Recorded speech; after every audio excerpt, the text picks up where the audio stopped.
ರಾಮ ಮಂದಿರ ನಿರ್ಮಾಣವಾಗ್ತಾ ಇರುವ ಈ ಸುಸಂದರ್ಭದಲ್ಲಿ ಕರ್ನಾಟಕದ ಮೂಲೆ ಮೂಲೆಯಿಂದ ರಾಮ ಭಕ್ತರು ತಮ್ಮ ಕೈಲಾದ ವಸ್ತುಗಳನ್ನು ರಾಮನಿಗೆ ಕೊಡುಗೆ ಅಂತ ಹೇಳಿ ಕಳಿಸ್ತಾ ಇದ್ದಾರೆ. ಅದರಲ್ಲೂ ಕರಾವಳಿ ಭಾಗ, ಉತ್ತರ ಕನ್ನಡ ಭಾಗ, ಉತ್ತರ ಕರ್ನಾಟಕ ಭಾಗ, ಹೀಗೆ ವಿವಿಧ ಸ್ಥಳಗಳಿಂದ ರಾಮ ಭಕ್ತರು ರಾಮನಿಗಾಗಿ ವಿಶೇಷ ಉಡುಗೊರೆಗಳನ್ನು ಕಳಿಸ್ತಾ ಇದ್ದಾರೆ.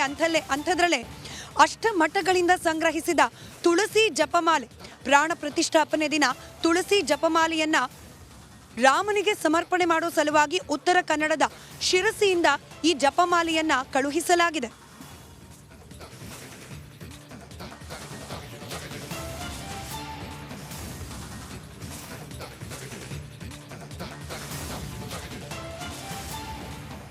ಬಂದಿರುವಂತ ಕನ್ನಡಿಗರು ಕೂಡ ಇಲ್ಲ ಇದ್ದಾರೆ.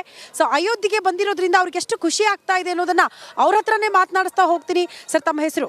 ನನ್ನ ಹೆಸರು ನಿತಿನ್ ರಾಯ್ಕರ್ ಅಂತೇಳಿ. ನಾನು ಉತ್ತರ ಕನ್ನಡ ಜಿಲ್ಲೆ ಸಿರ್ಸಿಯಿಂದ ಬಂದಿರೋದು. ನಾನು ರಾಮ ಜನ್ಮಭೂಮಿಯ ಅಕ್ಷತ ಅಭಿಯಾನ ಸಹ ಸಂಚಾಲಕನಿದ್ದೇನೆ. ಇದು ನಮ್ಮ ವೇದಗಳಲ್ಲಿ 4 ವೇದಗಳಲ್ಲಿ ಋಗ್ವೇದ, ಸಾಮವೇದ, ಅಥರ್ವಣ, ಯಜುರ್ವೇದ, ಆ ವೇದಗಳ ಮೇಲೆ ನಮ್ಮ ಭಾರತದ ಒಂದು ಸಂಸ್ಕೃತಿ ನಿಂತಿದೆ.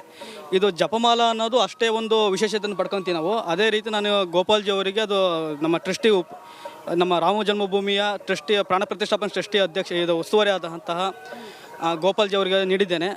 ತುಳಸಿ ಜಪ 8 ಮಠಗಳಿಂದ, ಅಷ್ಟಮಠಗಳಿಂದ ಸಂಗ್ರಹಿಸಿದಂಥ ತುಳಸಿ ಜಪಮಾಲ ಜನವರಿ 22 ನಡೆಯುವಂಥ ಕಾರ್ಯಕ್ರಮದ ಅದೊಂದು ಮುಖ್ಯವಾಗಿದೆ ಅಂತೇಳಿ, ಪ್ರಮುಖವಾಗಿದೆ ತುಳಸಿ ಜಪಮಾಲ ಅಂತ ಹೇಳ್ತೇನೆ. ಎಷ್ಟು ಖುಷಿ ಆಗ್ತಾ ಇದೆ ನಿಮಗೆ ಆ ಕಾರ್ಯಕ್ರಮದಲ್ಲಿ ಭಾಗಿಯಾಗ್ತಾ ಇರೋದು? ಖುಷಿ ಅಂದರೆ ಅಲ್ಲ, ನಮ್ಮದು ಪುಣ್ಯ ಅಂತ ಭಾವಿಸ್ತೀರಾ? ಪುಣ್ಯ ಅಂತ ಅಲ್ಲ, ಯಾವ ಜನ್ಮದ ಪುಣ್ಯ ಅಂತೇಳಿ 7 ಜನ್ಮ ಎತ್ತುವಂಥ ಇಂಥ ಒಂದು ಸದಾವಕಾಶ ಸಿಗಲ್ಲ ನಮ್ದು. ಅಂತ 500 ವರ್ಷಗಳ ಇದು ಹೋರಾಟ, 76 ಕದನಗಳದು, 3.5-4 ಲಕ್ಷ ಜನಕ್ಕೂ ಅಧಿಕ ಜನ ಒಂದು ದಾರುಣ್ಯತೆ ಕಾಣುತ್ತೇವೆ.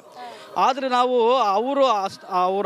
ಅವರ ಒಂದು ತ್ಯಾಗ ಬಲಿದಾನದಿಂದ ನಾವು ಇದನ್ನ ಅದೊಂದು ನಮ್ಮ ಹಿಂದೂ ಸನಾತನ ಧರ್ಮ ಅಂತ ಹೇಳ್ತೀವಲ್ಲ, ಅದ್ರ ಮೇಲೆ ನಮ್ಮ ಎಲ್ಲರ ಚಿತ್ತ ಅಯೋಧ್ಯೆ ಎನ್ನುವ ರೀತಿ. ಬರೀ ದೇಶದ ಚಿತ್ತ ಅಲ್ಲ, ಇಡೀ ಪ್ರಪಂಚದ ಚಿತ್ತ ಇವತ್ತು ಅಯೋಧ್ಯೆ ನಟ್ಟಿದೆ. ಏನು ಹೇಳ್ತೀರಿ?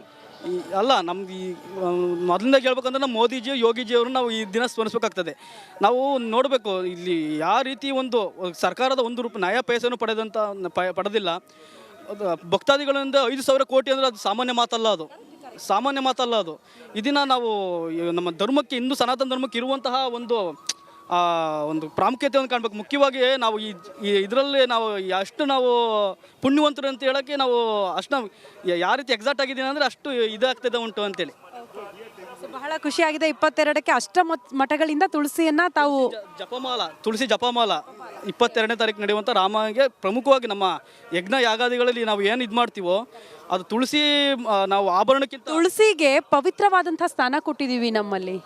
ನಾವು ರಾಮ ಸೀತೆಯನ್ನು ವನವಾಸಕ್ಕೆ ಹೋಗ್ಬೇಕಾದ್ರು ಅವ್ರು ರಾಜನಾಗಿದ್ರು ಅವರು ಏನು ಒಡವೆ ಹಾಕೊಂಡು ಹೋಗಲಿಲ್ಲ. ಅವರು ಹಾಕೊಂಡು ಹೋಯ್ದೊಂದು ಕಾವಿ ತುಳಸಿ ಜಪಮಾಲವನ್ನು ತಗೊಂಡೋದ್ರು. ಆ ತುಳಸಿ ಜಪಮಾಲೆ ಅಷ್ಟು ಪ್ರಾಮುಖ್ಯತೆ ಇದೆ. ನಾವು ಏನು ನಮ್ಮ ಗೋಪಾಲ್ ಮಹಾಬಲೇಶ್ವರ ಭಟ್ ಅಂತ ಇದ್ದಾರೆ, ಗೋಪಾಲ್ಜಿ ಅವರು ನಮ್ಮ ಟ್ರಸ್ಟಿ, ನಮ್ಮ ಅಯೋಧ್ಯೆ ಪ್ರಾಣ ಪ್ರತಿಷ್ಠಾಪನೆ ಅದರ ಉಸ್ತುವಾರಿ ಇದ್ದಾರೆ ಅವರು. ಮತ್ತು ವಿಶ್ವ ಹಿಂದೂ ಪರಿಷತ್ನ ಜಂಟಿ ಕಾರ್ಯದರ್ಶಿ, ಅವರಿಗೆ ನಾವು ನೀಡಿ ಅದು ನಮ್ಮ ಒಂದು ಸೇವೆ ಅಂದರೆ ನಮಗೆ ಅಲ್ಲಿಂದ ಬೆಂಗಳೂರಿನ RSS ಅಲ್ಲಿದೆ, ಮತ್ತು ಇದರಲ್ಲಿ BJP ಇಂದನೂ ನಾವು ಇದು ಮಾಡಿದ್ದೀವಿ, BJP ಇದರಲ್ಲಿ ಇದ್ದೀವಿ. ಥ್ಯಾಂಕ್ ಯು ಸೋ ಮಚ್ ನಮ್ಮ ಜೊತೆಗೆ ಮಾತನಾಡಿದ್ದಕ್ಕಾಗಿ. ಕ್ಯಾಮ್ರಾ ಪರ್ಸನ್ ಶಿವು ಜೊತೆ ನಾನು ಶ್ರುತಿ, ರಿಪಬ್ಲಿಕ್ ಕನ್ನಡ, ಅಯೋಧ್ಯೆ.